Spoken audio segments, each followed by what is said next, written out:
Okay, we ready? I'm ready. All right. Good evening, everybody. I'm going to call the October 23rd, 2024 meeting of the Lacey Planning Commission to order. For roll call, everybody is here tonight except Spencer Zeman. Tanya Moore is online. And so I didn't ask in advance, so I'm just going to do a cold call. Judy, would you read the land acknowledgement, please? Sure. We, the city of Lacey, are on the ancestral land of the tribal people of the Treaty of Medicine Creek, including the Nisqually Indian Tribe and Squaxin Island Tribe. We acknowledge and remember those tribal people not recognized today who were absorbed or relocated into other tribes for survival. We recognize the ancestors and their descendants who are still here. We recognize and respect the tribal people of the Treaty of Medicine Creek as the traditional stewards of this land since time immemorial, and their role today in taking care of these lands in perpetuity. We recognize and have the responsibility to call attention to the histories of dispossession, forced removal, and abridged treaty rights that allowed our nation, state, and city to develop as they have today. We recommend that community members read the Medicine Creek Treaty of 1854. Thank you. So next item, I would look for a motion on tonight's agenda. We approve the agenda. Kieran, Second. second by Daphne. Okay, all in favor? Okay, did everybody get a chance to review the minutes? And if so, I would look for a motion on those. Move to approve the minutes. Second. Okay, Ellen and Elliot. All those in favor? Aye. Awesome. Okay, public comment. I don't see anybody online and there is nobody in the room. We didn't get anybody that registered in advance for the meeting, so Okay. safe to move on, I think, at this point. Any commission members have reports? I'll start with Tanya. You got anything? I do not. Okay, anybody in the room? Just a brief thing, I'm just taking more from my parks funding work group. And Ryan, I didn't know if that we could share with everybody, but they showed this really, I thought it was really neat to see it, is the artist rendering of the new museum and what that depot district is going to look like. And I didn't know if maybe possibly you could send that out to this group because it was just really cool to see from where that area started and what that's gonna mean for Lacey. And so I was really impressed with how that's gonna look ultimately and what a draw for the community it will be. So I just thought it was neat to see that, and I thought it'd be nice for the commission to see it as well. Was it for the, like a PowerPoint presentation or something that somebody from the Parks Department gave? Yeah, they had an artist rendering of it and such, but just nothing to make a big deal about it, but maybe just share it. Do you know who gave the presentation? Was it Jenny? It was Jenny and Jen, and I don't remember which ones gave which part, because they were all sharing those. I'll reach out to Jenny and see if we can get a copy of the presentation. I can email it to you guys. Yeah, it was just pretty, it was neat to see it, and I think really shows what that area is gonna be. It'll be a really great draw for Lacey, so. That's cool. That's exciting. I remember working really hard on that in 2015 and 16 and budget just kind of killed it. So, well, budget and the unfortunate passing of the parks director. So, all right. Any department reports tonight? Yeah, I got a couple things worth mentioning. So our next public outreach event that we will be tabling for is scheduled for not this Saturday, but next Saturday, November 2nd. At this point, it's called Winterfest. It's a holiday bazaar, I guess, kind of idea put on in partnership with the Lacey South Sound Chamber of Commerce that we'll have a booth at. We haven't 100% gotten confirmed on that yet, so if you want to add it to your calendar, it'd be great. We will, if it does move forward, we will follow up with an email confirming that with you and letting you know that that's happening. So if you do want to stop by and be at the booth for a little bit and get some feedback on what we're working on the comp plan, then by all means, go ahead and stop in. We'll confirm that by email though. So stay tuned on that one. At the last meeting, I understand that there was some discussion around whether or not Initiative 2117, which is the Climate Commitment Act related initiative that's on the ballot, whether or not the city in general would be taking a stance on that initiative. And specifically the city council, and I think the city council has made it essentially their policy not to weigh in on statewide ballot initiatives. So while other, I think jurisdictions have, I think the city of Olympia, Olympic Council, maybe some others have taken stances on it. I don't expect our city council to do the same. So they've, I think in the past at least, not, unless it's been something that's directly, I think they've maybe supported or, taken a stance on some school bond issues and stuff like that, but not directly on like things like statewide initiatives. So I wouldn't expect them to take any stance on this one. Even though if it does fail, it will drastically impact the amount of funding that the city does receive for climate programs. So we can expect that the statewide funding that we do get for climate programs. So in the next year, we're anticipated to get about $350,000 and then another $350,000 for climate programming after that for about $700,000 over the next 4 years. That money will go away. So I also wanted to, before the meeting started, talked a little bit. We've got some members that are terming out here at the end of December. So Daphne and Eddie will be will be former planning commission members in January. So we are doing a press release and notices soon for new members. So if you do know anybody, we're going to be looking for an in-city and a urban growth area representation on the planning commission membership. So pass the word. There's on our website, there is a section of our website dedicated to advisory boards, and there's advisory board applications in that on that website. So if you do know of anybody, suggest that they can get in contact with me if they want to know more about what planning commission entails, and then also if they're welcome to apply for that. I think at this point, we're looking to get applications essentially through November with some December interviews in hopes of getting people on board soon after we relaunch back after the new year. So with that, I think that's the end of my report. Okay, thank you very much and welcome, Spencer. You got a full boat tonight. All right, there is no public hearing. We're going to move on to Hans, who's going to talk to us about reducing commute trips. Are you there? Hello, hello. There you are. There you are. Yeah, I'm a little bit sick, so I'm probably not going to subject you to my screen, but I'm going to be sharing a presentation anyways, so I don't have to worry about that. Give me a second here as I get that loaded. Can you close out of the participants so we make that like the full screen so everybody can see it? Here we go. Perfect. All right. Did that go to full screen, or does everybody see my kind of queue view? Yeah, we see 2 slides there, Hans. Perfect. That is not the intended view. Let me see if I can redo that.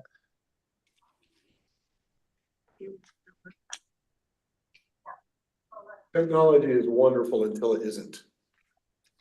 Yes, indeed. There we go. All right. Hopefully just one screen now. Yes. Yep. All right. Thank you. So yeah, this is going to be a bit of background and then also kind of an introduction to our drafting of an update to this plan. The commute trip reduction is something that is state mandated. We last actually updated it in 2009. So it has been a while. But yeah, the high level summary of what this program is all about is really in the name. It's intended to reduce commute trips. Let's see if that does it. All right. Slides are not changing here. There we go. And specifically for employers that have over 100 employees or more that arrive to work between the hours of 6 and 9 a.m. So City Hall is an example of that. The shop is also an example of that. In total, I think we have around 23 different public and private businesses or organizations within the city that qualify under that umbrella. And I can get into those a little bit here. But yeah, the requirements of this is that each one of those entities or employers is required to have essentially a plan in place that describes methods that they're going to utilize to reduce commuting trips of their employees. The additional rules require that it's coordinated, so it's coordinated between locally between all of the different employers, but then also at the regional level. So between other municipal partners, so Olympia, Tumwater, Thurston County, and then also TRPC, Thurston Regional Planning Council is kind of the go-between that serves as kind of the primary leader of all these different plans and make sure that they are consistent with each other. They also do a lot of the drafting of these plans, so actually from our end is not a heavy lift to ensure that there is consistency across the board. As a bit of background on the 2009 plan, which is still the active and current plan that we are working with today. It adopted the state standard of a 10% reduction in single occupancy vehicle use was as kind of the goal. The tricky thing with these plans is that it's the plan itself that is the requirement. It is not actually the implementation. So there is some of that you see throughout these plans that it's really the we're required to have a plan, and then those objectives are really just objectives that we want to push for, but that's not actually part of the requirement at the state level.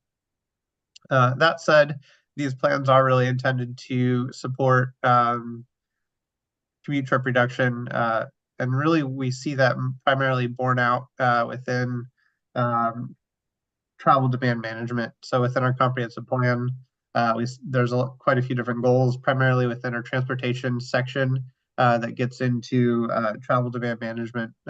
So reducing trips, not necessarily only specific to commute trips, but that is a big component of it. So that's where the bulk of the 2009 plan kind of makes itself known within our planning documents. Another requirement of that is that we're also required to establish a employee transportation coordinator, and it's really each employer has to have one of these designated individuals, and their job is really just to connect employees with the materials, information about these opportunities to reduce their trips. So rideshare, transportation, different transportation options, different kind of teleworking, hybrid opportunities, that kind of thing they really serve the role of kind of an educator.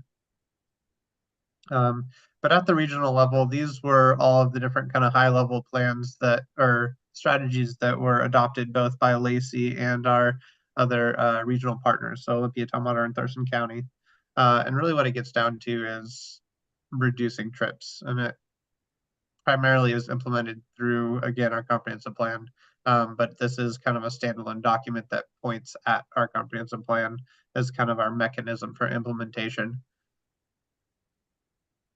At the local level, really we pursue or try to accomplish these goals through education.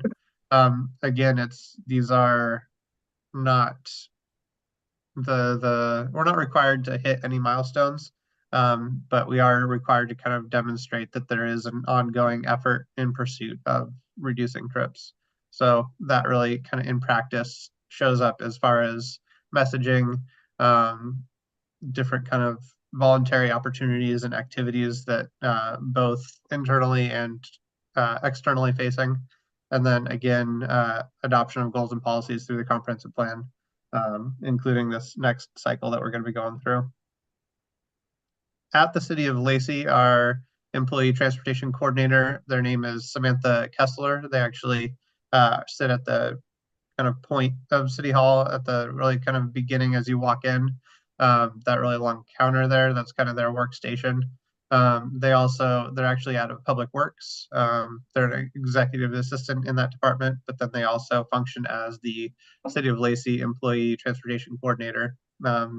they, as part of their job responsibilities in that role, they also do every other year they do a survey, just to get a sense of how many trips are going to and from the city hall, and also the shop, which are their two primary locations that qualify for this. And then they also ask about trip styles. So how are you getting to and from the city? How frequently do you visit it? Are you going to City Hall within those hours of 6 a.m. to 9 a.m.? And then taking all that information and then kind of extrapolating that out to project how our commute patterns are changing over time. And then all of that information is shared with Thurston Regional Planning Council, where they aggregate it and then bundle that up and actually create a bigger report that is then passed along to WashDOT, who is kind of the implementer and keeper of all this information at the state level. Yep, so this is actually just a map of where those 23 major employer locations are that I referenced earlier. City of Lacey, City Hall, and the shop are two of the primary ones. We also have some dots up over near Hawks Prairie warehouses. SPSCC and the EDC campuses are two others that we see. Panorama is another one. Department of Ecology. Twin Star Credit Union was actually a large one. And then after that, it's actually 17 different state agency offices that exist within the city limits. Some of the initial findings from the last survey that happened, so last year, actually 2023, found that 54.24% of commute trips are drive alone. Yeah, is there a question? No, you had a cough. Oh, sorry. Yeah, and that is largely attributed to kind of a transition towards more of a hybrid working model post-COVID. That said, public service in general tends to see a higher percentage of folks still going into the office to perform their responsibilities, as those hybrid or work from home options aren't necessarily always available based on whatever those job responsibilities are, the way that more of a cubicle work might allow that to be a higher percentage. In comparison with Olympia and Tumwater, we are actually a bit above where they're at. And this is actually partially at least attributed to the large residential population that we have that commutes to Joint Base Lewis McChord as one of the primary, at least, ideas behind why that might be in comparison to Olympia or Tumwater. And then we also have actually a larger land area, and we're more distributed and kind of spaced out than specifically Olympia, which is a denser community. And then for this update, what is currently proposed is a drive alone target rate of 50%. So that's essentially 4.24% lower than where we're currently at. And that planning horizon would be 2029. And that's covered in the draft, excuse me, TRPC commute trip reduction update plan that was included as part of your packet. And that's based on the planning timeline that we have over the next couple of years, and then it's essentially a 1% reduction per year is the goal. In comparison, WashDOT statewide drive alone goal for this similar timeline is 60%. So while we are a little bit behind Olympia and Tumwater, we are still comparatively much better than the statewide state level percentages that we're seeing. And then this last slide here is really just a 2024, 2025 timeline of this update process. Excuse me, sorry. One of the things you may notice in the packet that was attached, the 2029 version of this document is a lot more kind of scripted and has paragraphs of kind of language describing each kind of setting and what it's all about, kind of more reminiscent of a comprehensive plan. The latest, and then the draft that you'll see that was attached as part of your packet is a little bit more of a checklist, which is kind of the updated format that WashDOT has developed for these plans to streamline them moving forward. But right now we're kind of in that fall 2024 internal review. So these drafts have already been developed primarily through TRPC. Excuse me, sorry. There's also been some surveying of the community that took place over the summer. So that informed and went into the drafts, the draft that is now before you. Looking forward, TRPC plans to take each one of these local plans, so the Olympia, Tumwater, Lacey, Thurston County, and all of the different private employers that qualify to WashDOT for review. That review will go through the end of the year and into the next year, 2025. WashDOT will provide some feedback back, at which point there will be another iteration of review looking at spring of 2025, where you all have another opportunity to look at that draft document, provide any feedback that you may see at that time as well, and then it'll get advanced to council before going back to TRPC and WashDOT for final adoption. But yeah, that's the kind of everything I have for you guys tonight. Happy to answer any questions they may have at this point. A lot of that I'll just be relaying to TRPC, and then we'll probably do, or potentially do a larger dive on this early 2025 once we get it back again. But yeah, are there any questions? Hey, Kieran, No, thank you. Daphne. Just a comment, just, you know, Eddie and I ending 6 years. It's surprising that of 23 employers with 100 or more employees, 17 of those are government offices, and just would have hoped for so much more for Lacey to have employers that employ 100 or more people that would affect, you know, would be affected by this. So unrelated to the topic cons at all, but it just is kind of a startling number. Yeah, and I will offer one thing there. So it's a two-part criteria there. So it's employers that have 100 employees or more, but also employees that specifically arrive between the hours of 6 a.m. and 9 a.m. So that is kind of looking at those peak hour commute times. That's not to say that there are not other employers that have 100 people or more, but just that their employees are arriving at different times throughout the day. And just interesting trivial fact for you. So 20 years ago, 40% of the employees in Thurston County were government. It's down to 30%. So we are getting more private employers in the county. Judy. And I'll just add on to that too is, you know, at one point we had around Woodland Square after or during the Great Recession, we had 240,000 square feet of vacant office vacated by the state of Washington when they downsized. And all of that has been backfilled at this point.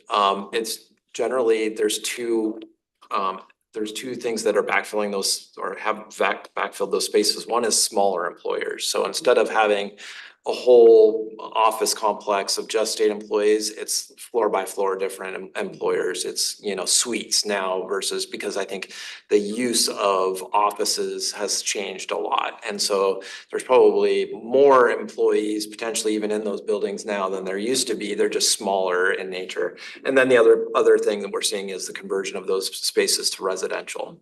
So those are things that have been happening. So I agree. I think that, you know, and I, you know, as hearing, you know, from you all on the planning commission for 6 years, the importance of, you know, bringing more family wage jobs and bigger employers, undoubtedly we need that. But the good news is that those spaces are being filled by others. So, you know, while it's not the large employers with 100 or more employees, it's still, those spaces are still being filled and utilized. Judy. No question. Spencer. Yep. No, it's just, I was just interested in that discussion. It's as if a line is drawn artificially. I mean, it's the commute problem is caused by, not caused by, but it owned by part of the employers that are on Lily Road, you know, which is barely in Olympia, and yet there's a huge commute issue there. Meeting hospitals. Yeah, Yeah, absolutely. You can't get down Lily at 8 o'clock in the morning.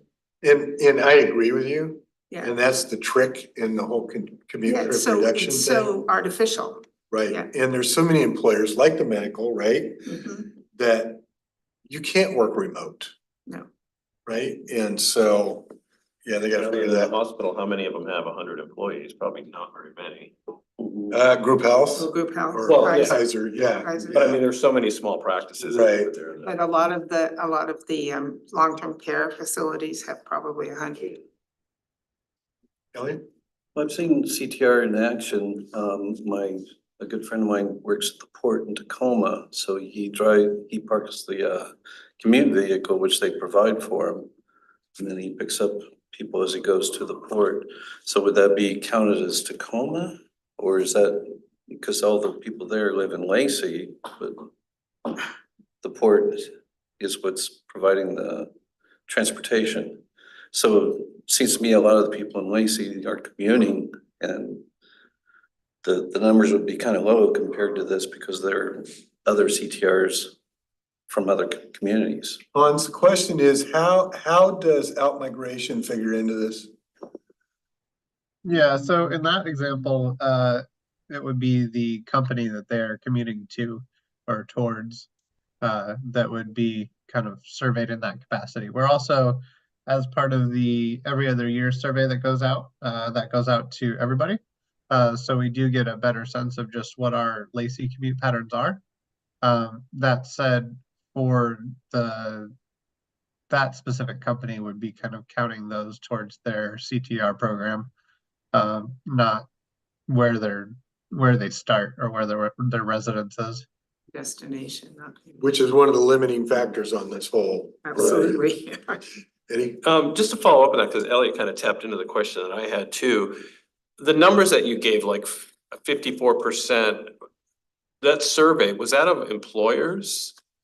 Or was that some other sampling of the community? And the reason I ask is because there was a lot made of the fact that Lacey has so many JBLM employees that live in the community. But if those people aren't even being counted, then I'm confused about how that all came about. Yeah, so the survey is individuals. So the information that the 54.24% was individuals. So that's not companies or employers, I should say. Did that answer your question, or can you say it one more time? So what you're saying is, of the 23 employers we have in Lacey, 54% of their employees are commuting in single vehicles. Correct. So So then all the JBLM issue is not really even related to the 54%. I guess that's what I was getting at, because like Elliot was saying, it feels like there's a big opportunity to work with JBLM somehow and get some kind of van pool. I don't know what they have already or what they do, but just anecdotally, I go up to Tacoma a few nights a week during the summer, and I sit there, stopped to get onto I-5 North out here on Martin Way, and I look at the cars coming off I-5, and 3/4 of them are men and women in uniform in a car all by themselves. So clearly, there are a lot of JBLM people that are commuting individually, and if that's not even part of that number, that's why I was just trying to figure out, is there some low-hanging fruit there? Is there some opportunity to work with the base? It just doesn't, I can't get my head I'll around come back to you. all the numbers. can I I want to give, hit on this a little bit here? Just, that's counted in Pierce counties. They'll do their surveys. So I work for an employer that had over 100 employees. I filled out a survey for the community I was in. And so JBLM and Pierce County and Tacoma would have their own surveys and have their own 54%. But we had a 54% number with a target of 50. Mhm. And it just, no matter what we did to get more JBLM people to commute, it wouldn't affect that number at all. Not at all. right. So Hans, maybe, maybe that's something we can look into, as we move this plan forward is what does JBLM have to do with that 54% number? If the employees are surveyed at their worksite location, all of JBLM, at least the portion here would be counted in Pierce County, then, what does JBLM have to do with that 54% number? Yeah, to your guys' comments, that's definitely something that we can relay, and that was one of the focus areas of the topics and discussions that we've already looked at. And there's definitely some low-hanging fruit opportunities there that we can seek to address, both through the CTR plan, but also more generally through our comprehensive plan. While we can put goals and policies into place through this plan, by no means are they going to be kind of limited to CTR locations. I guess the benefits from those can definitely be more generally applied and spill over to other work areas within the community. But yeah, that's all great feedback. I see what you're saying, Eddie, with, this being kind of, it's trying to draw a line where you're inventorying people that don't live here, but you're saying, we need to focus on them. So we'll figure out more kind of what the reasoning is behind the JBLM coordination or, correlation in that 54% number. Getting back to JBLM though, we just anecdotally, a number of years ago, the council met with the base commanders and talked about commute trips, and the base commanders talked about kind of what they do with coordinating with their soldiers, and one of the things that improved, and this was again a long time ago, was opening the DuPont gate, which helped a little bit, because that was kind of the first point that soldiers could get off the freeway and get onto the base, and that was kind of one thing that they wanted to do to help, was to get soldiers, rather than commuting all the way up I-5, getting them on the base as soon as kind of geographically feasible and getting them off the freeway. But one of the things they did also say is that the soldiers every morning, and this is, everybody's different, so I'm just kind of generalizing here, but every morning they report for PT first thing in the morning. They drive their own vehicle from their house or wherever they live to do their PT. Then they drive back home to take a shower. And then they come back to report to their duty station, which could be a variety of different places on the base. And so it's hard to have a centralized means of transit because everybody is kind of reporting to different spots. And then going back home in the evening. And so it's a difficult kind of nut to crack, because there's a lot to, first of all, commuting to the same place twice in a day, that, basically to do this and then take a shower.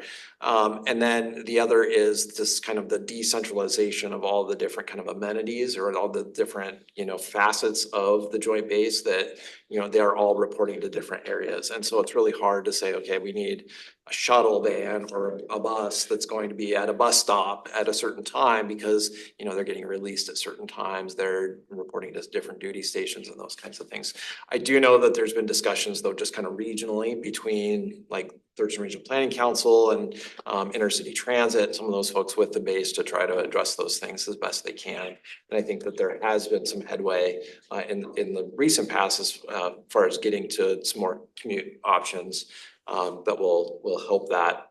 But like I said, it's a difficult issue to try to solve. One comment I will make from those discussions with the base commanders, one big change that they have the opportunity to make, off of Mounts Road, there is a single lane gravel road that goes around the perimeter and connects up with the DuPont gate. They could open that road and it would provide a third freeway exit, northbound I-5 and southbound for that matter, for the enlisted personnel to be able to traverse, and it would ease congestion considerably. They have no interest in doing that. Tanya, you got anything? No, my question was gonna be about JBLM, so. Okay, so I think there is an opportunity here, and maybe Hans and Ryan kind of consider, and my fellow commission members,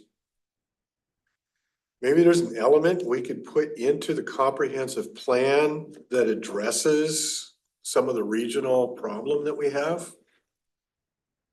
So that we can actually make it a formal thing that we want to work on. You know, I'll also add, I think that's, you know, absolutely reasonable. I'll also add, you know, maybe some support of, you know, the Interstate 5, Nisqually Crossing project in that as well. So if you're not familiar with that, that's, you know, a big project that, to span the Nisqually Valley with, you know, a new roadway going over where the, you know, Nisqually Bridge is right now. It's, if you're not aware, it's kind of part of the Nisqually River is washing out there, and it's also a, you know, it's a choke point going north and south on I-5. And so the idea is to create basically a longer span, an elevated roadway over a longer a period of time to kind of allow that to channel with the Nisqually River to migrate naturally like it should, and also address some of the congestion things as well. So that might be another thing that, you know, Absolutely. we. So isn't it one of those bridges that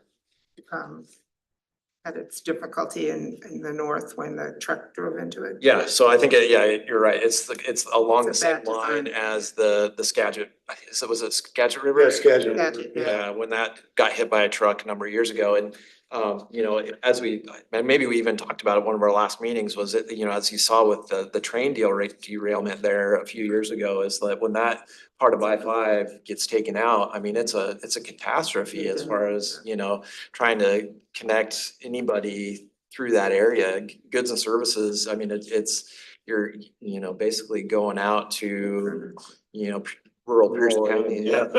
Right? So it's a national security issue. It's very much a regional, you know, connection to a large employer. It's got a lot going for it. So I think there's could be, you know, some good goals and policies that we could work on to address that Absolutely. in some elements of our comp plan. So good suggestion, yeah. So another piece of trivia, this is gonna be trivia night for you. So that original bridge on I-5, which is the northbound side, used to be the longest bridge on I-5. Hmm. 2.5 miles.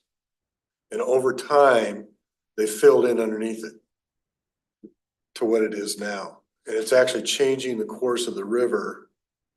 It's, so right there, the freeway is actually physically going east-west, but it's changed the course of the river on the south end of that. And they could see over the last 40 years, the way that the river course has changed, and they're very concerned about it. All right, thank you, Hans. Hope you feel better soon. Thank you. All right, Tom, transportation. Yes, sir. Aaron, do you wanna maybe pass, or do we have the? I do have them up already. Oh, perfect. Thank you. Thank you. They're down, they're in an internet explorer. Tom, So do the share screen screen first. first, yeah. No, the internet, but let's share screen first, Where's your screen? up into the Zoom. Okay. Sure.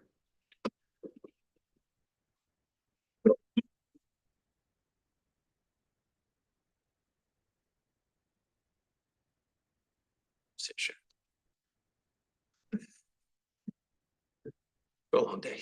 It has been a while. So this is the second part of the guidelines. So, well, let me back up. Sarah brought chapter 1, which was confusing because I said, we're all gonna be doing these chapters. And so we were on kind of parallel paths, and I think we got it all straightened out now. So this is chapter 4 of the development guidelines. And for anybody out there watching, development guidelines is basically our standards for development. So anything you're doing in the city of Lacey, from, you know, water, sewer, storm, streets, street lighting, all that is in this manual. So tonight, we're focused in on chapter 4, and chapter 4 is basically it's got the elements of development, including street development, access management, traffic impact analysis, traffic calming, street naming and signage, right-of-way, buffer requirements, private street requirements, gated community requirements, frontage improvements, driveway, site obstruction, roadway surfacing, pavement marking, trench restoration, roadway repairs, and all the rest you see there. tonight, I think the item that you guys are gonna be really interested in, with the most discussion is gonna be the street tree and planter landscape requirements. Cause there's some major changes in there and, that's where I think we're gonna spend most of our time. As you can see on the staff report, most of the stuff we have here is housekeeping until we get to that area. And that's where I'd say, okay, there's some meat here that we need to look at. So I'm gonna try to leave the staff report to just stop sharing, okay? And then I'm gonna share again. And I'm going to right here. Sorry. No, that's my Outlook. It's, I think it was in the staff report. I think you just gotta scroll down. Oh, okay. Was it? No, There. there's two attachments. So you might have to go to the Internet Explorer tab down there. Is it? This That one? one. And then switch to the chapter 4. Oh, yeah. There we go. And now go back to share screen Okay. under the Zoom. Share. Right there. It's right there. Perfect. All right. So I'm gonna go down to I'll hit a few of the items along the way that may be of interest. So on page 4 of 34. Here we go.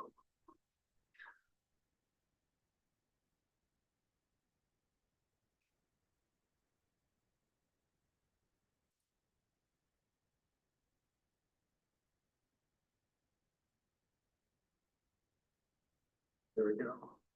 So on this sheet, one of the things that was listed on there is how you do street naming and signage. All of this is in the LMC, so we're taking it out. It was redundant and Ryan and I had a discussion, we're like, yeah, it really doesn't belong in here anymore because it's housed in the LMC, so that's coming out. So that was the first one. The next one's on page 454.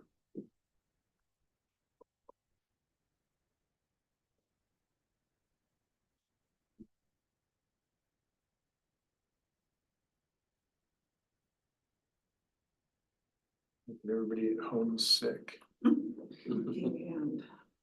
So right here, one of the things when we're doing a lot of commercial applications, we have a lot of discussions with the developers on where do you start the parking for the parking lot from the street?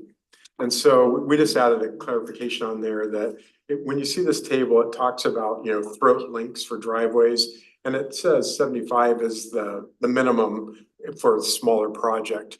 And so to be clear, we just added this clarification on there. It says to prevent conflicts between parking and the storage length, the minimum distance from the right of way to the first parking stall shall be 75 feet. So that gets rid of any arguments or clarifications we have to give quite often. So, I mean, it's not a huge change, but it's something to be noted. And the next one is on. This pause, I I'm think sorry. we're all trying to find this, Tom. Oh, and okay. So I was scrolling, but it is on page 160 of the total attachment, if you're looking at either the Oh, iPad. They've got a big attachment tonight, so Yeah, it's like 206 we're pages long, so. Nobody's where you are and I'm just worried we're not paying enough attention, so oh, okay. Yeah, it's there. we all there? Yep. Okay. Eddie still has a furrowed brow, so, or not Eddie, but Elliot still has. Yeah, you find it, Eddie? I did, yeah. By luck, I happened to look on this. Hey, I'm like, oh, that's what he's on, right? Would it be? As you see, it's So- way down here. in Yeah, the- it's way down. If you look at the page numbers on the whole attachment. Yeah, he said it's. Say, what's the next page? 160. Well, it's not gonna help you guys. So for me, the next, Oh, yeah, it's so gonna see, be that's section page- maybe 4E.040 is the next, thank you. I can find. Or it takes forever. 4E.025, sorry. So that is on page 173 of There your we go. attachment. Thanks, Ryan. Sorry, I just saw all of us scrolling and trying to keep up, so. Well, that's cool. Now we can do it. There we go. That's So now we're. 173 of the total attachment. Yeah. Page That was 173 of the there. total attachment. That one. Yeah, yep. So this one is, it's missing information.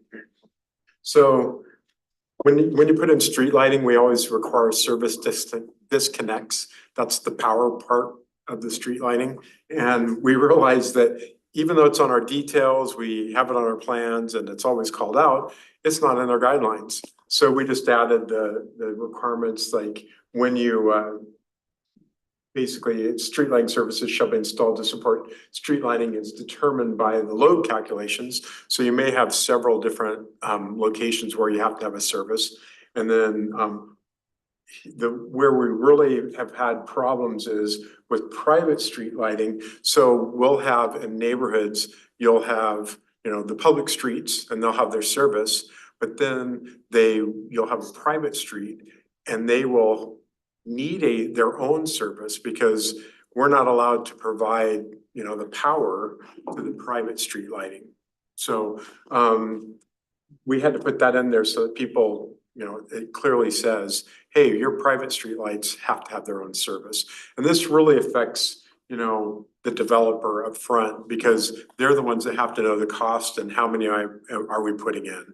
So we've had a lot of little, like 4 or 5 houses that would need like its own service and they weren't there. So. What's the page at the bottom of that, Tom? 181 of our packet. Yeah, I said 183, that was clear, all right. It's 475. And then we're just gonna go Yep, 181.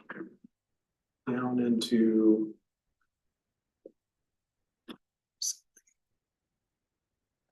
Here we go. So get to it's 484 on my sheet, or 4G 100 street trees. Like 190. 190, yeah. Okay, so the first thing you're gonna see on here is originally, like the last time this was in, we have the statement in 1 that says, street tree planting shall be in accordance with the City of Lacey's urban forest management plan. We've been having just significant problems with street trees and sidewalk lifting. And so that's what, in Public Works, we've really been trying to, how are we gonna not have this happen anymore? So we paid Kevin McFarland to, 1, come up with a list of sidewalk or planter strip widths, and then the trees that would fit in there.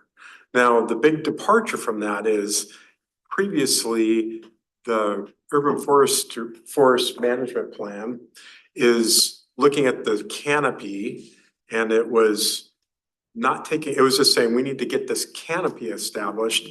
And a lot of those trees that they needed were in that planter strip and they weren't the right trees for the width. So you'll see that we went in there and we took out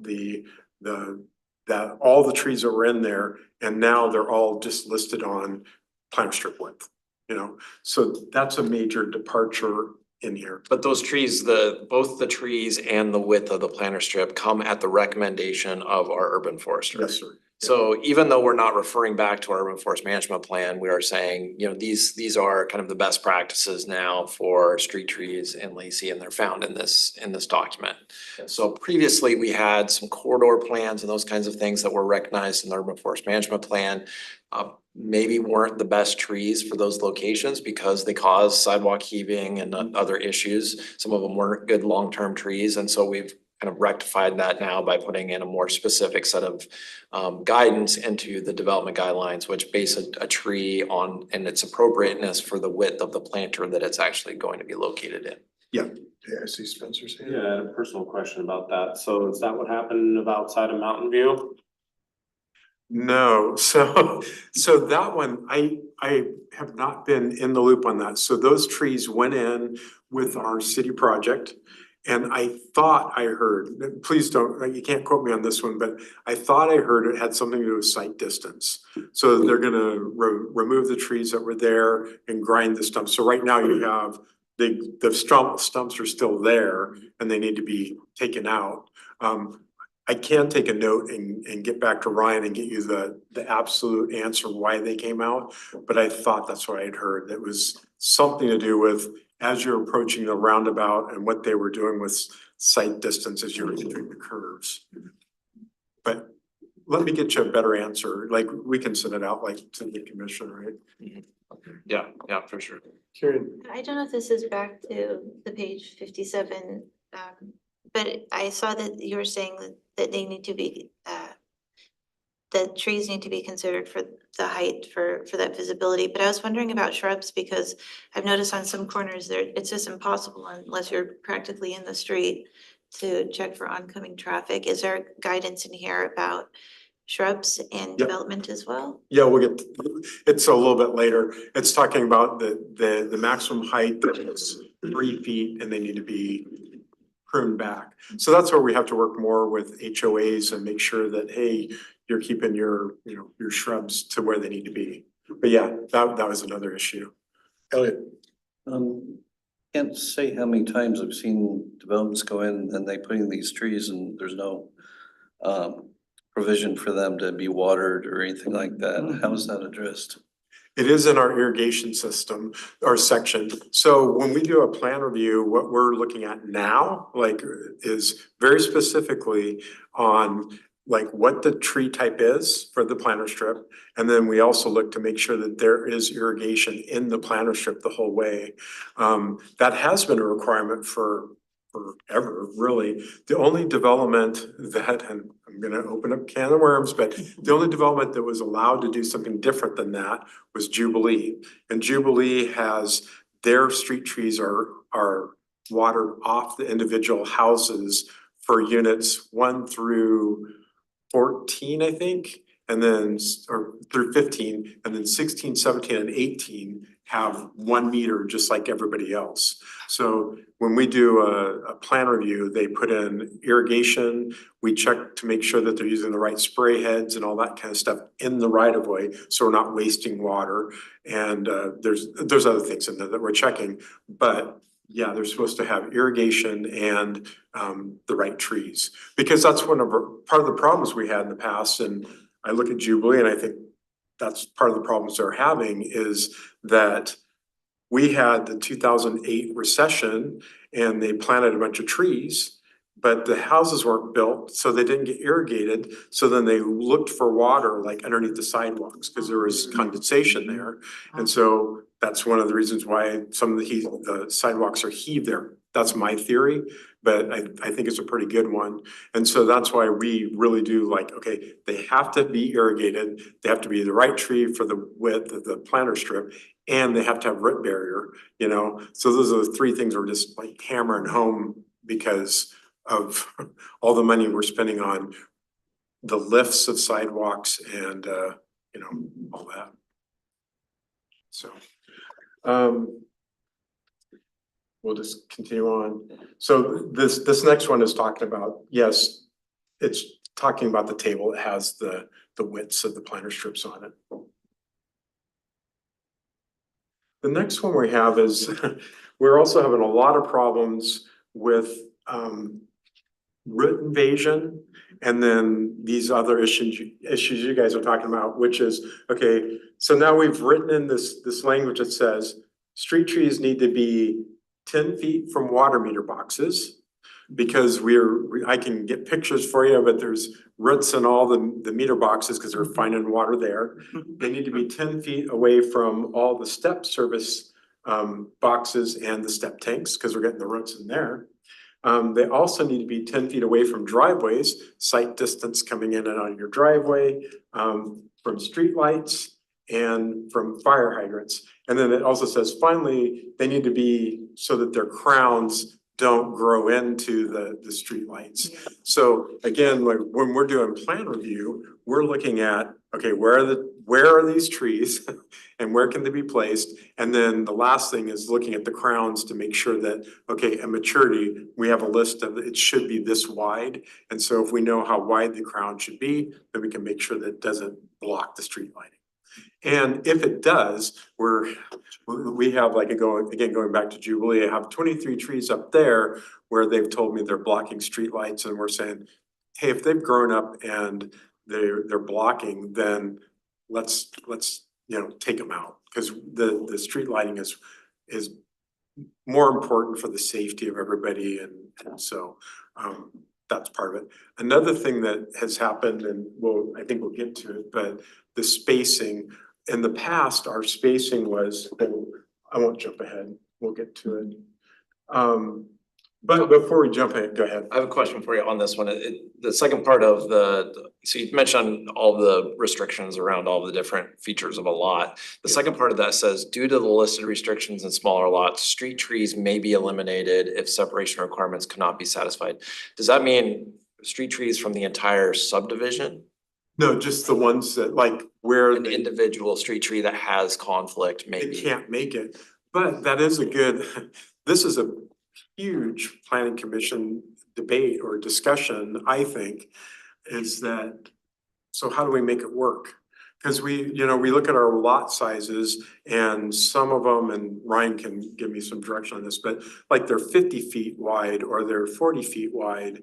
And so what you usually have is you'll have your water meter boxes on one of your property lines, your step service boxes. And if it's gravity, the same problems aren't there. Gravity, we don't have to worry about it as much. But if we're doing step sewer, then we have step on one property line, we have water on the other one. So we gotta stay 10 feet away from those. Somewhere in there is their driveway and there could be a street line. So there's no street trees. I just did a subdivision in the county where I could only put 4 street trees in because I had conflicts everywhere. So that's a discussion. I don't know if it's a discussion, like, I don't think it's really for tonight, but maybe when we start talking about width of lots, the city's requirements for widths of lots, what are we gonna do? Because we wanna encourage density and housing and all that, but we're fighting it with, the improvements that we also want. We want trees, we want, all this stuff, but how do we make it work? One of it's maybe an oversimplification of the way that we can address this, and Tom and I have talked about this a little bit, especially on the narrow lots, is, it's 40 foot. A lot of our standard lot sizes are 100 feet deep. So regardless, yeah, but usually they are 40, 50 and 60 feet wide. And that's kind of the standard size that builders want, is that once we get to a smaller lot, especially like a 40-foot wide lot, we make them be a alley loaded lot. Because once you put in a driveway and then you have all the utility conflicts and those kinds of things, you essentially kind of eliminate the ability to do anything in that frontage as far as an amenity. It all becomes just a driveway. In doing that too, you eliminate all your on-street parking, because you have a driveway every 20 feet. And so therefore you can't park in between those. And so another way to look at that too is, if we're not gonna do everything alley loaded, then do we require things like shared driveways so that everybody has to share the same driveway, so that you do have a little bit of width there to be able to put in some parking or trees or those kinds of things. So just kind of putting a bug in your ear a little bit, just to think about those things. We're not seeing in this day and age in Lacey, in our kind of evolution as a city, we're not seeing a lot of single family development. But if you do happen to go into a neighborhood and you're like, oh, it changes the way you kind of look at things, and maybe just think about that is like, well, what could be done to get more street trees into a neighborhood, or what could be done to provide more on-street parking? And then, think of those things as kind of in terms of your good neighborhood design the next time you're in a newer neighborhood, as far as what, ways we could improve those types of things. Well, and even townhouse lots that are 30 feet wide, right? Yeah. Right. And I've had recently developers come to me and say, we don't want to do your road standard, which requires bulb out parking, because of all the driveways, we know that nobody's gonna be able to park there. It's like, we have a point, but how do we, we need to figure out somewhere for people to park. So that whenever you have guests over, and Ryan and I do talk a lot. And so like right now, you have 2 spots in your driveway, you have 2 spots in your garage, so shouldn't that be enough? But the reality comes in about what do you do in your garage? As a contractor, I try to go to these homes and do work.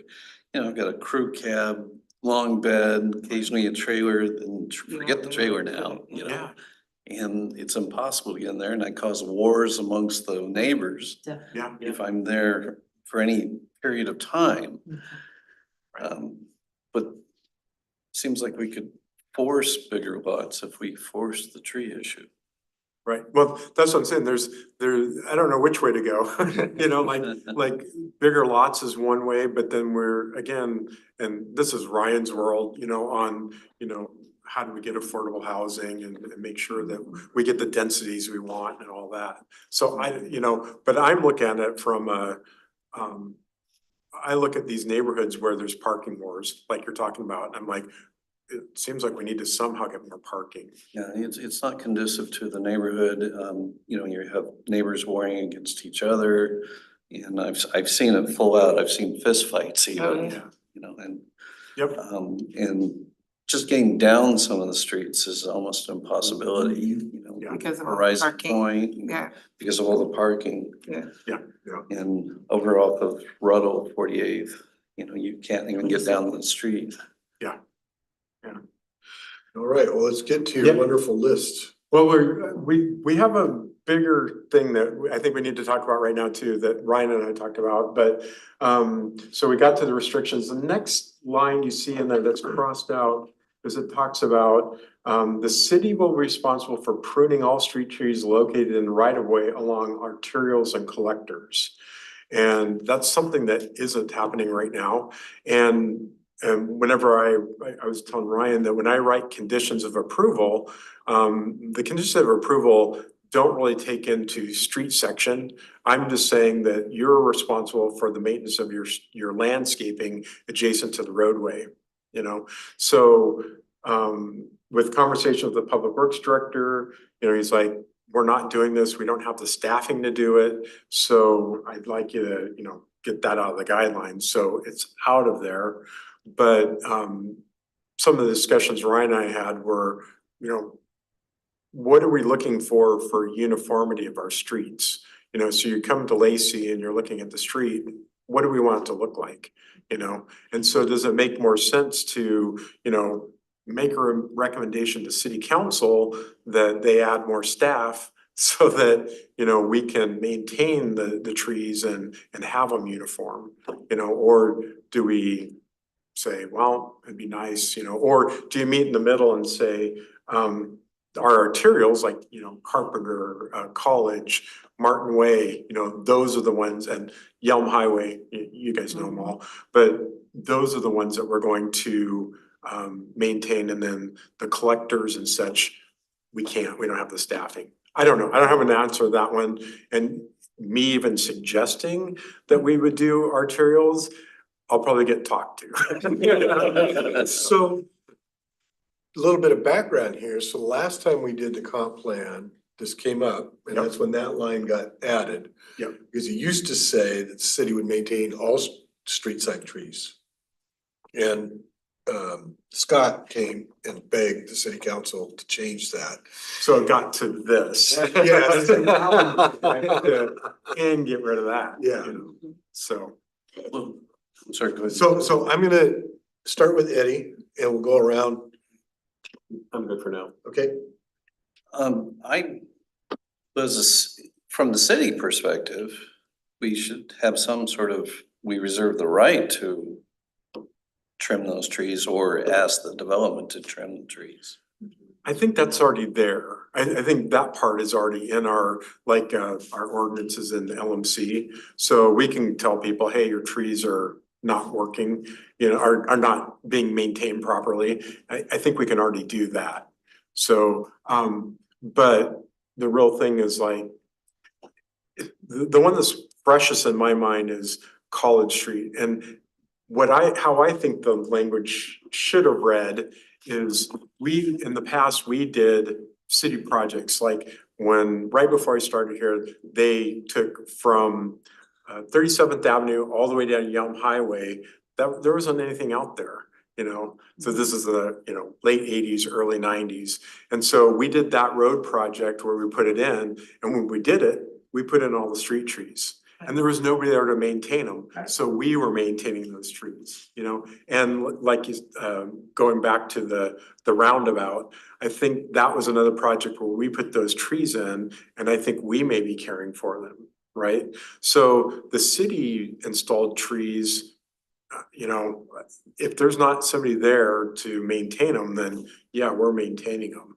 But all the rest of them, like every plat we've done, you know, again, those conditions go in there and say, you guys are responsible for the maintenance of your trees. So anyway. Dale? Spencer? Gonna need a moment to formulate this. So I'm wondering here, where does city responsibility start? Where does PSC's responsibility start? Where does Comcast? Because I'm thinking College Street right now, and I'm thinking there's cable lines, there's power lines, there's all kinds of utilities running through there. And there are trees that are growing vastly over these power lines. And in many storms, many years, we have them crashing down on it, and I don't see routine maintenance on there except from city people. And on isolated trees here and there, and I have a good understanding of why those are the trees being tended, but where's the recourse? How do we force them to maintain their property, their utilities? Cause I mean, this has been a common issue for me in my home, and I know my neighbors have been suffering from the same issue there. When we moved into this place, there's 50 to 100-year mature trees that have been there, and they're well out of the range of normal tree trimming services because they abut directly into power lines, and people, they don't wanna touch that. That's too much danger. So is there a system in place, a mechanism for identifying whose trees are what, and then who's responsible for maintaining them? And then what standards? I'm not seeing any standards here as to what classifies as a hazard, you know, in any capacity, from blocking sight lines to possible utility damage to maybe even being a danger to neighbors or traffic. Well, I know that how they go out and do it, you know, I've seen usually PSC will, I think it's Asplin. yeah, they use Asplin, and they'll go through the city and they routinely look at the trees and the lines, you know. So, but with your question, I might have got a little bit off track. You're saying that there's street trees on College Street that are too big right now that aren't being maintained? I mean, I can think right by my home on both sides of it, there are power lines growing through trees, not directly through the trunk, but the Right, canopy is right. extending Yeah. 20-30 feet over this, completely engulfing all these power lines. Right. So I'm wondering, like, whose responsibility would that be under this? I mean, I would think it would be PSC again, because they're supposed to be looking out for their customers. And again, I used to live at Capital City Golf Course. And so they came out one time and they went through all of our trees and, you know, but we had private streets. So I don't know if we hired them to go out there and do it, and that's why they were there, but they did all of our trees, and I've seen them out throughout the city quite a bit. PSC does hire them. So PSC, the limits of their responsibility is to maintain the electrical service. Right. That's why you'll Really see care about every so the often, you'll see a really odd looking Yes, topped tree. exactly. And what they do is they go to the property owner and they say, okay, we have to get the tree off of those power lines. We're more than happy to take the tree down for you. And those odd topped ones are the ones where the owner says, no, I like that tree. And PSC says, okay, we're gonna do what we gotta do. So their limits are maintaining the power. Yeah. Right. They just cut a big chunk out of the tree. Right. And Judy. kill A it. question on that, I thought there was a no topping rule in Lacey. There is. Except PSC's mandate trumps city ordinance. Yeah. Okay. Yeah, so we've had in the past, we've had people that have gone out, HOAs, you know, and then going back to uniformity of maintenance and everything. We've had HOAs go out there, hire somebody that probably wasn't the best person to, you know, do the trees, and they butchered them, you know? So I don't know, like, if we're working closer, you know, a lot of times I'm working with street trees in the right of way, everything has to go through like our urban foresters. You know, so if somebody says, hey, this tree's a problem, then we'll send out Galen or Kevin, or there's a new one too. Yeah, Amanda. So they'll go out there and they have to give us the go ahead to say, yep, that can come out. With the exception of if it's something that's like blocking a street light, I can say, yeah, take that tree out. Or like today we had one that was this tree that really wasn't a street tree, but it's growing on a water line. It's broke the water line twice. And so the homeowner asked, I'm tired of not having service to my house. Can we have this tree taken out? And we said yes, without having Kevin or Galen or Amanda go out and look at it. Well, I know in terms of another utility, LeMay also requires tree trimming for their service areas. Yeah, and So they're subject to those same standards. Yep, so they'll go out there and they'll say, hey, we're not gonna, unless, that's a discussion they have with the HOAs, it's like, we're not gonna go out there and provide services if we can't get down the street, so. And I'll just mention one thing about ownership that's unique about street trees. When we're talking about trees that are actually like in a planter strip that's in the right of way, is that the ownership is the city of Lacey's, but yet we are putting the maintenance requirements largely on the property owners or the HOA. So here's a piece of essentially city infrastructure that we're requiring people to install as a result of the development, but yet we're requiring them to maintain it at the same time, which is not the same. Like if you said you need to install a fire hydrant, we wouldn't require it. Yeah, so it's unique and we've gone every way that you can imagine as far as maintenance responsibilities, as Jeff mentioned. And my personal feeling is, and I feel like, especially on the arterials, on the main street, the city has a lot to gain in terms of the urban forestry, the canopy, the quality, the aesthetics, those kinds of things. The benefit, of what our community is really seen when it comes to the trees on the arterials. So I think we stand to benefit from that if we maintain it. I also think I'm a little concerned with, especially on arterials, that we're having landscaping crews that may need to go into take a lane of traffic down to take down a branch that aren't necessarily qualified to do traffic control and those kinds of things on these major arterials. So are we requiring them to maintain on, Martin Way or College Street or Railroad, whatever? Are we requiring, HOA landscaping crews that don't have flaggers on their crews or anything like that to all of a sudden to take a lane of traffic down and do, major undertakings on our arterials? Well, even liability, right? Oh, yeah, I was mean, just gonna say that. some property owner that isn't qualified or trained decides to go up into the tree to do their own trimming Right. and ends up falling and, Going back to the lanes and all that, when they have a project like that, they get a right of way access permit. Yeah. To have to do a major trimming like that. Right. So and they'd have a contractor that's licensed and bonded doing the work. Yeah. So.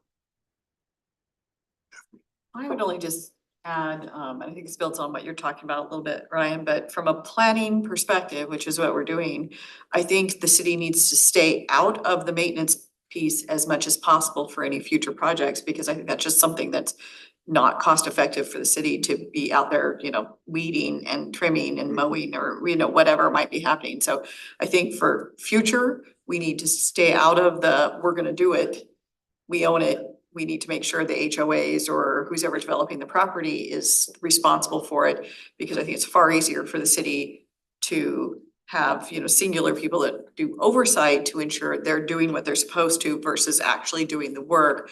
But I do agree with Ryan. I think we need to make Lacey look beautiful, and these overgrown areas that you see sometimes in some communities, I think it doesn't bode well for the community. It doesn't look good. It affects homeowners' values.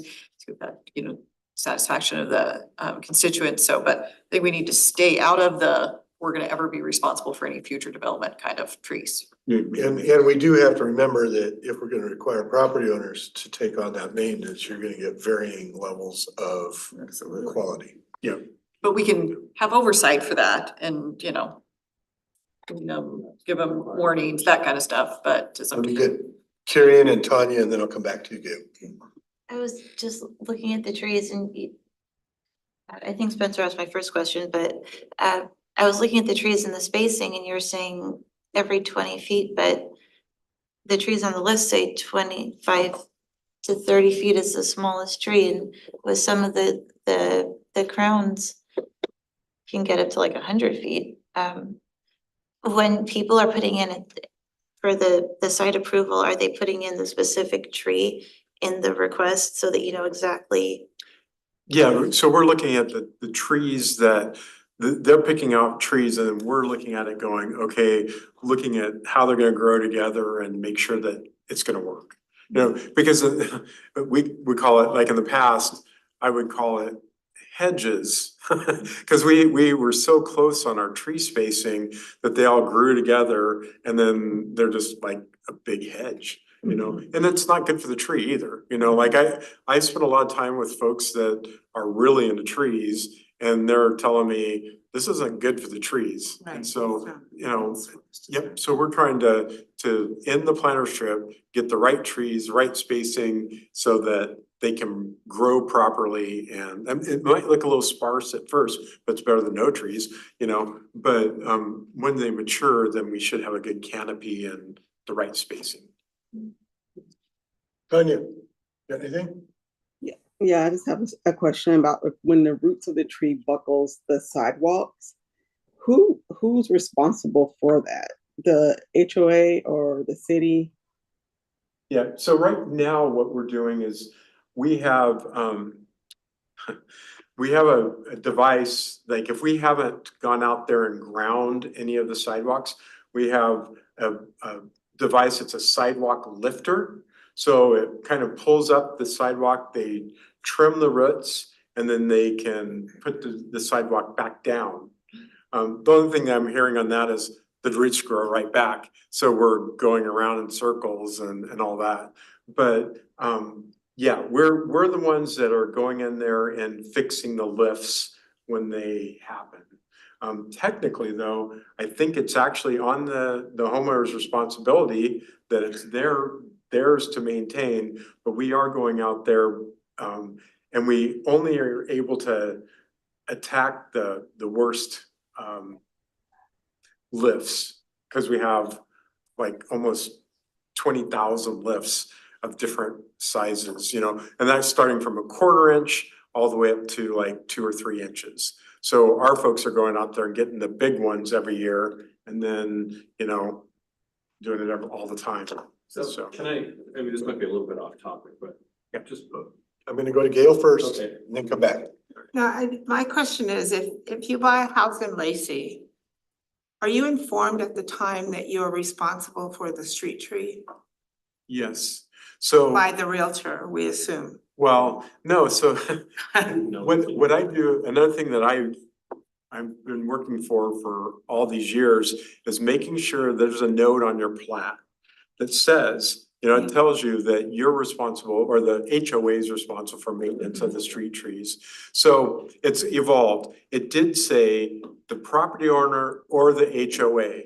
And what I've seen is the HOA has turned it on property owners and Sure. said, you guys are supposed to do it. Sure. And so now I've rewritten the language, so it says the HOA is responsible. In the absence of a HOA, then the property owner is responsible. But it's a note that's on the plats to warn people, but nobody reads their plats. Yeah, right. You know? I think all those notes do show up in a title report though. Oh, okay. Yeah, they do. Yeah. Yeah. It's gonna get buried Yeah. in 40 pages. Yeah, I mean, when you're signing Yeah. a stack that thick, Read your right? title report. Because really, If you're spending $500,000 on a house, read your title yeah, report. the point of my question is, I agree with Jeff, I think there's a huge liability issue with the city for all of this. I mean, you just send, you know, some 70-year-old lady such as myself out there to hack a few limbs off the tree.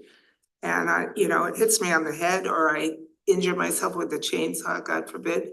I mean, the city would go down in flames if that started happening all over the place. I think in a perfect world, in a perfect scenario, the city would maintain every single tree that's out there. Absolutely. It's a issue of people power, that we just don't have the staff to be able to do it. No, I agree. I realize the Well, dilemma. it's people and equipment. Yeah, and so we've looked at other ways. Is there a way to establish like, a citywide improvement district where people pay into a tree fund to have the city maintain? We've looked at all these options over the years and, we've kind of landed somewhere in the middle with kind of the city doing some and then residents doing others and the homeowners doing the rest, and it doesn't really work very well for anybody, so. And trees are definitely a major priority for the city for all kinds of reasons. But we just haven't found the magic I know. there's- sauce yeah, as far I as know, how to I know. maintain them all. But that situation you just described, I had two 80-year-old ladies that were doing their own tree because their HOA told them that. It's your responsibility. Mhm. And I'm like, it just really upset me. Yeah. And so I thought, what can I do? And Because they probably can't afford to hire some dude to come in and do it. Right. Yeah. Yeah, cause they were 80-year-old ladies and anyway, so I was just like, what can I do to protect the homeowners so that from their own HOAs? Yeah. I mean, that's really sad, but that's what I was doing so I rewrote the language so that now the plats that are going out have that language on them, so. Elliot. Just going back to the comment that Tanya made and talking about the upheaval of the sidewalks and stuff. Yep. This is about a specific street, so it may not be completely relevant, but I'm very curious because I didn't know about this like lifting thing that you have, but on College, right near my house, where there's no bike lane, so I'm forced to ride my bike on the sidewalk, and there are some like, I mean, Mountains. you were talking inches, but they're like a foot where they, meet like this with a big gap. And I noticed several months ago, maybe a year or so, that there's all kinds of painting on there now. So I thought, oh, something's happening here, but nothing's happening. So I don't know, I mean, is that really, is that a candidate for that? lifting Yeah, and- well, it depends. So if we've gone out there and we've ground it at all, so something about so in the past, what they would do is they would have a grinder and anytime you had to lift, they grind it so it was more level, right? So something, whenever it's been ground, you can't use the lifter on it. So it kind of takes that out. So we haven't been grinding sidewalks anymore. We've been, lifting them when we find the problems.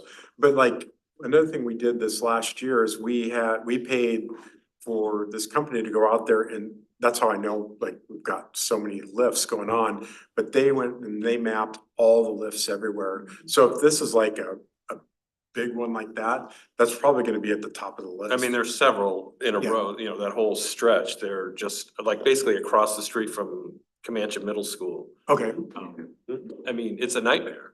Sounds like you need to call Public Works. That's what it sounds like, yeah. Okay, I'm gonna keep the meeting moving forward. Yes, thanks. So anyway, that was a major departure on this and I'm not sure, like to move forward, like do we have?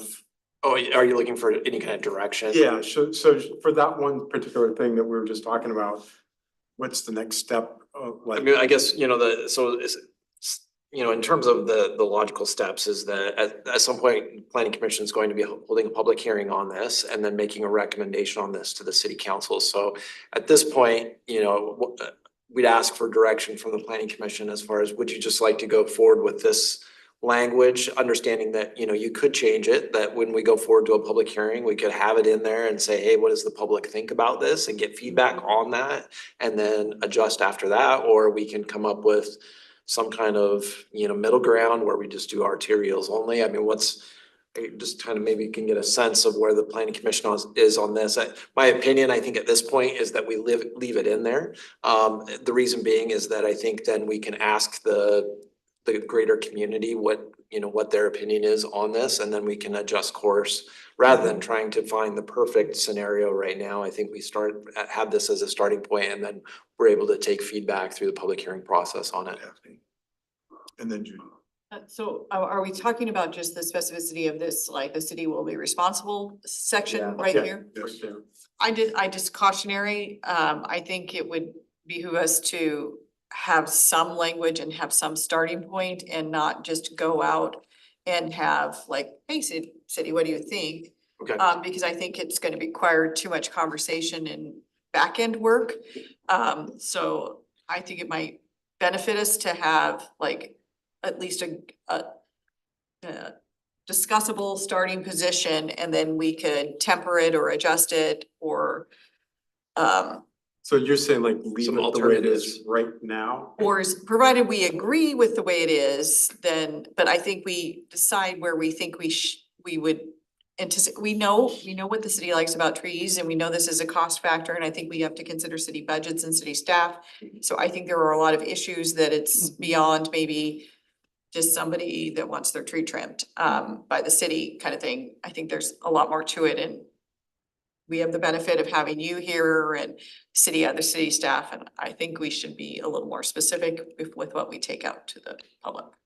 So maybe what we could do is come up with some alternatives. So and maybe instead of just having one option that we, in the kind of the right-hand comment margin of this document is that we could have all kind of the different scenarios kind of outlined as like, hey, the city maintains everything. The city only maintains arterials and collectors. The city only maintains arterials. The city maintains nothing. So because I think those are kind of the 4 different scenarios so that we can essentially get feedback from the community on all 4. I think is that what you're saying, rather than trying to hem ourselves in on one specific? Yeah, as long as I think we're prepared to discuss the realities of city maintains everything, how realistic is that going to happen? You know, what other taxes are gonna be assessed, or what are we gonna do to the local sales tax? I think, if as long as we're prepared to explain the ramifications of each of those decisions. Yeah, I If we think- don't maintain anything, it may look terrible.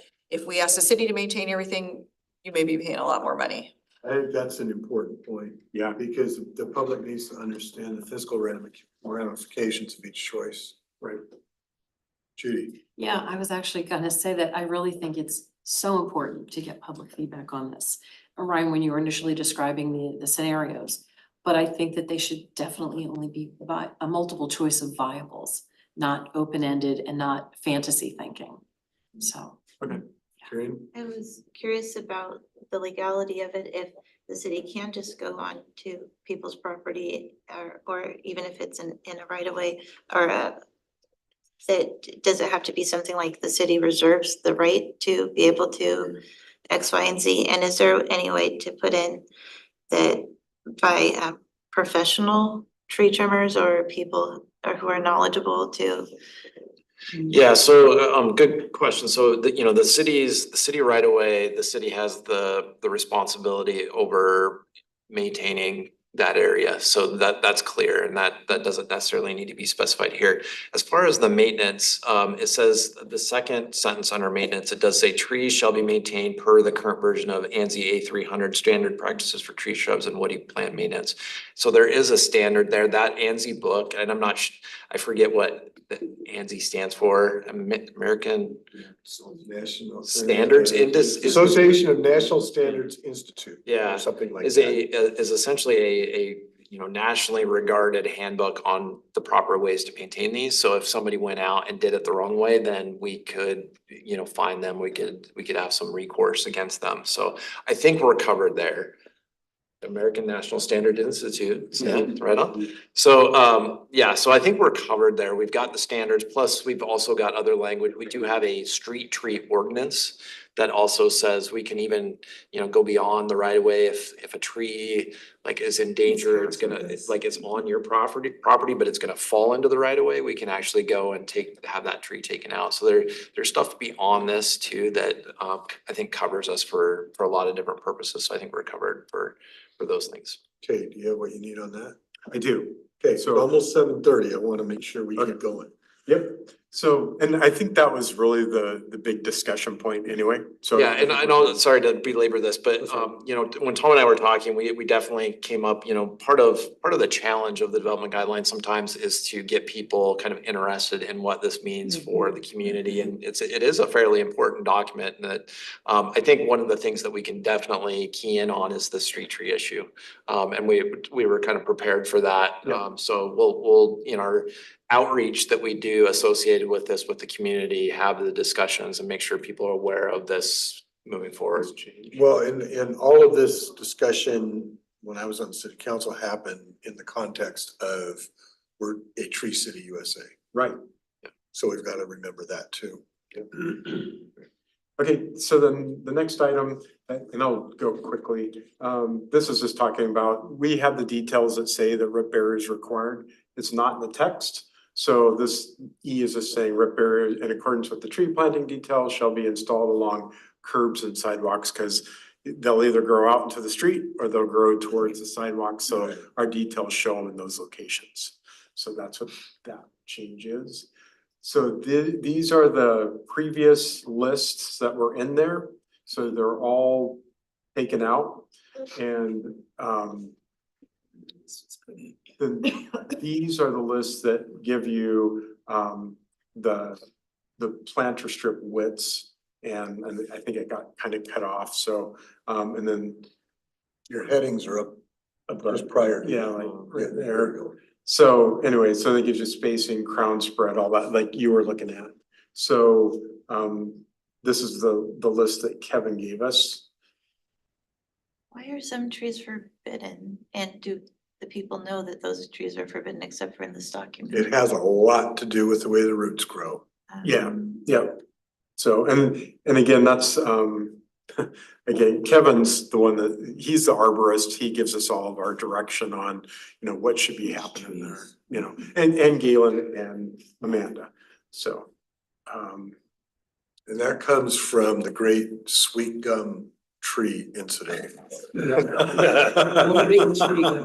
I don't want to, like, use, time is of the essence, but another discussion that I'm kind of like, I'm really worried about, we're being too monolithic on our trees, like they're all the same. And if something comes out, like right now, most of our things are 3-to-1 ratios. So you have 3 of sweet gum, and then you have 1 like accent tree. And so later on, you find out we have our first major ice storm, all the sweet gums break apart. Right. And then those are gone. And now we have the ash borer, you know, the beetle that's coming. Emerald ash borer, yeah. Yep, and so it's coming in and yep, it's gonna wipe out a bunch of trees, you know, so. I'm a big advocate for like diversity of trees and maybe adding something in there about like more diversity of, I mean, you have the trees. It's late, I'm sorry, I guess that was awful, but you know, we have all these trees that are for the planter strip width, and maybe we say you need to have, you know, pick 5 of them, you know, more or something like that, so that there's more of a, they're not all gonna get wiped out, so anyway. Oftentimes though, you know, so we've got the, for those that are not aware of what we were talking about with the emerald ash borer, we've got all these ash trees around the city that are really beautiful, and there's this beetle that's headed this direction that is in other areas of the country decimating them. So we need to make sure that we have a good variety, but also when we don't want to be so restrictive that we only say only these trees are going to work, because a lot of times too, you know, these contractors are dealing with nurseries that don't have every tree in stock all the time. Right. And so we need to, it's difficult because you kind of have to like say, okay, well, we don't want every tree to be the same, but yet we need to have some flexibility so that, you know, what's available in the nursery stock is going to be what can be put in. I also think that there's value in making sure this document doesn't get stale. So there's learning and there's changes in the trees, and over time, and different vulnerabilities appear. Yep. That I think it's good to allow that to stay fresh and. Oh, it has over the years. We've learned a lot. So this next one is just like shrubs shall not be located within 10 feet of hydrants. Again, being able to maintain them. This is that area that I was talking about on the responsibility. So the absence of the homeowners of the property owners adjacent to the right of way. This is giving me the authority to write that condition of approval to you know, make sure that you know, the right people are doing the maintenance. I'm curious because I think prior to the 80s, HOAs weren't required, so I know that I don't have an HOA. So is removing the owner, does that make it fall onto the city's responsibility? No, so if it says, in the absence of a homeowners association, the property owner adjacent to the right of way would be responsible. Oh, I see that, sorry. And then this gets back into your original question about shrubs and site distance triangles. So F is talking about plant material with site, should say within site distance triangles will not exceed 3 feet of height at full maturity. And that also came directly from our shop maintenance folks, because they're looking at it going, hey, there's these places where it's a little out of control. So they asked me to write that into the guidelines.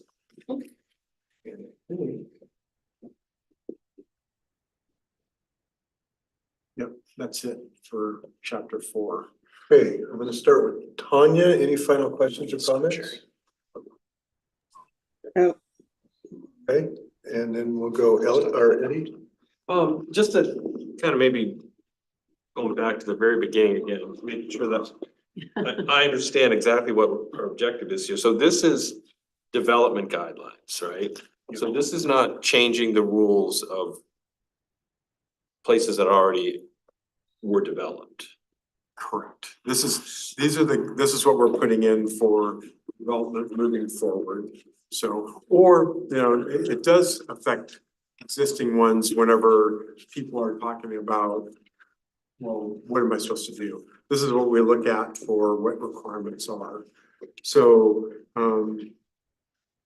I don't think there's any vesting, you know, of standards and all that. So like if it says this now, I would think that if the issue came up, then we'd say, no, it's whatever we land on, it's either gonna be your So it's responsibility. really not just development guidelines, it's basically Public works standard. public works. So Yeah. like the example of, you know, the city will maintain all trees in the right of way. So as of today, the city is responsible for maintaining the tree in the right of way that's outside of my house. But if we change this, now it's the homeowner or the HOA that would be responsible for that? Is that, and Well- not just new development, but for? So, again, if you look at your plats, it'll usually say who's responsible for the maintenance of the street tree, the vegetation in the right of way. So that's gonna take precedence over what we have here, you know? So can I? Yeah, so to answer your question, so before it was the city was maintaining all the trees, and then when the discussion came up, I think it was in 2015 or so. Adding that sentence that's just gotten crossed out, what that did is it shifted the responsibility from anybody that doesn't live on an arterial or a collector. Those people became responsible just by that change in the language. Okay, so that's where we call this development guidelines, so I'm thinking of it as like the contractors that are gonna come in, the developers that are gonna build a new development, this is what they're working off of. But the development that's been there for 25 years is working off whatever the rules were when that was built. That's what I was trying to No, get clarification on. So this will become whatever, so if we strike that sentence, then all of the homeowners become, So that will supersede what's in your title? Is that my understanding? Because that's what I'm understanding you're saying. So if we strike the language in listed as said in the document there, I think your question was, will that supersede the language that's in the title of the property? Yes. so what's on the face of the plat is sacrosanct. So if the face of the plat says this will be maintained by the city, that can't be changed legally. Right. But if most likely the language is gonna specify that you or the homeowners association have to maintain those trees. Usually what happens is when that question comes up, I have to go either to the auditor's website or I go to, like, we have a file cabinet that has all the plats in it. And I'll go find it and say, what's it say? You know, so it'll tell you who's maintaining what in there. Before we leave your question, we are changing, so the part of the back group brief last time was we are changing the name to of the manual to the Public Works Standards. Okay. Because development guidelines were also, this book is just full of, here's how you do a development. And we're taking a lot of that stuff out. It was more of a how-to manual, and now it's becoming more Public Works Standards. So the things that, how to, the plat conditions like SEPA, all that stuff is in there. It's gonna be living in the LMC like it should and be out of here. And it won't be as much of a,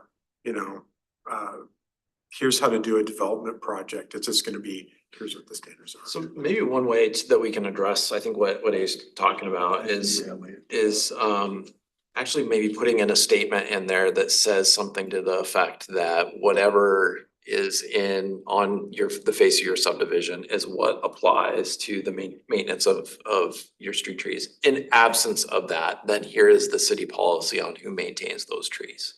That's good. That would be good. Because I think we're getting, because we've kind of mishmashed between, a standard for development and a city policy and regulation. Right, and that's where I was trying to figure out how, and then we were talking about the plats earlier, and I was trying to figure out how many people is this actually gonna affect? Right. Right, and that's, okay. And so I think that might help Yeah. address that, and that might be a Okay. good way, Tom, that we can say, hey, if you've got something on your plat, that's gonna supersede what's in this policy. In absence of that, then this is, Right.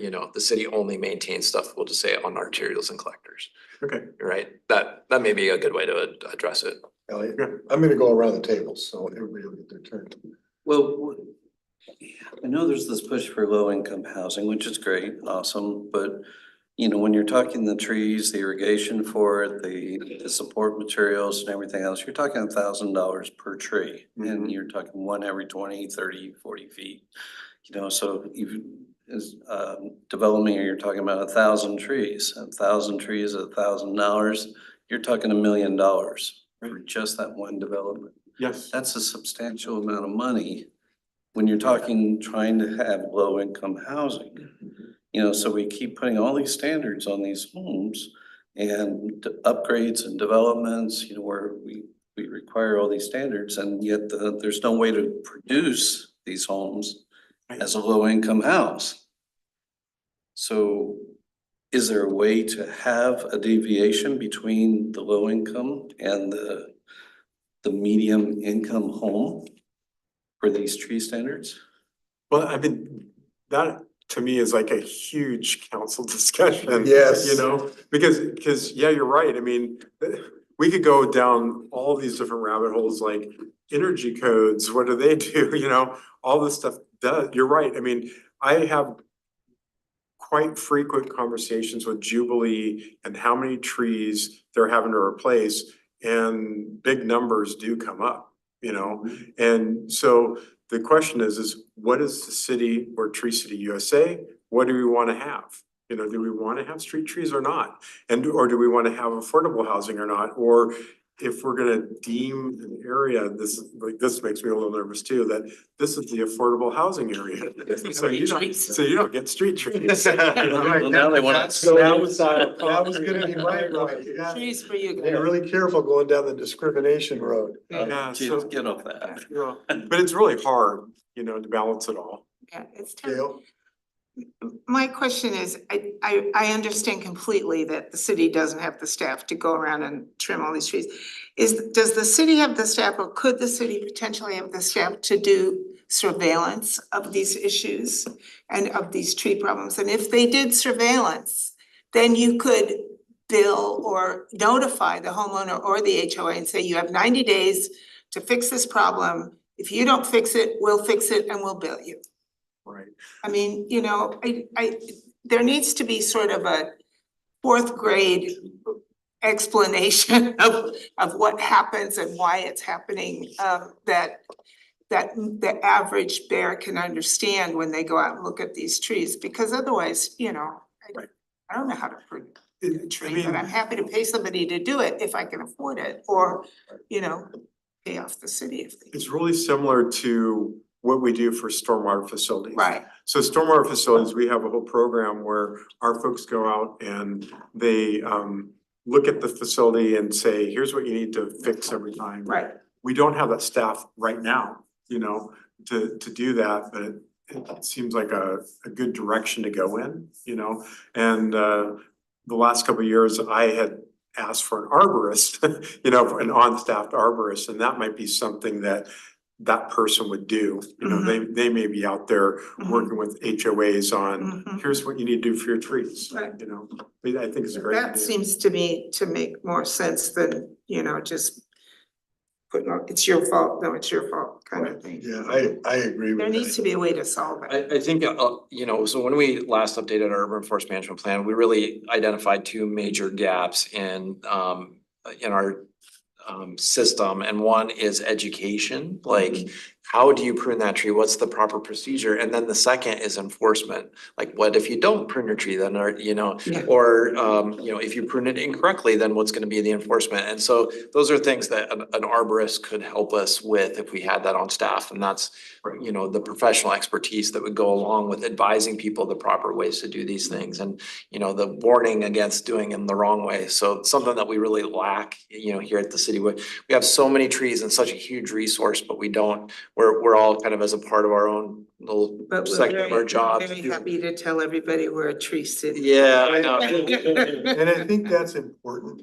to have that kind of resource available to our residents, because not everybody can afford to hire a professional That's right. tree Most trimmer, people right? can't. Right. But if they know what the aim is or how to properly make it look, then they can tell the person that they're hiring, this is what you need to do. Yeah. Spencer, No, it's already been said. okay, Daphne? I just had a little bit of clarification for the last edition E, Okay. where it says on page 494. So in 493, it says a homeowner's an owner, whatever, it should be responsible for mowing, pruning, weeding, watering, replacement, and maintenance of the right of way. But then the very next item says removal of replacement of landscaping within the right of way shall not be performed without prior authorization by the city. So it seems like that's gonna be a lot of demand on the city. Like if your shrub dies, I have to call the city and get approval to replace my shrub. It's just a little bit confusing to me. Yeah, that may be more of a clarification on, we really deal with that with street trees. So what'll happen is people, they'll want to take out the tree and we won't let them take it out without being authorized to do it. So, some of the other stuff like shrubs and all that, I think it would be easier. It's not a huge staff. We don't get a lot of, maybe people don't reach out to us much on shrubs and all that, but it's usually the trees that we're always, so maybe a clarification for street trees there might be more appropriate. Well, and I also think that something else we need to keep in mind, and this is probably more of a council discussion. We gotta remember that there are a lot of trees that were wiped out by that burst. Yeah. That the city has not replaced yet. Yeah. And so there could be pushback depending on how some of this language reads. All right, well, thank you, Tom. Tanya, did you start with Tanya? I started with Okay, Tanya, yes, I gotcha, did. Gotcha. Well, All right, I'm gonna call this meeting adjourned. November 13th, you're not gonna be here. I anticipate being here. I'm gonna be a week out from my surgery, so I'm gonna ask Gail to be on standby just in case. I'm going to be attending remotely. I won't be in person, so. Where are you? And the 13th is gonna be stormwater. But it's not a big chapter. Yeah. People sitting next to me would love that. So will you be here in December, Daphne?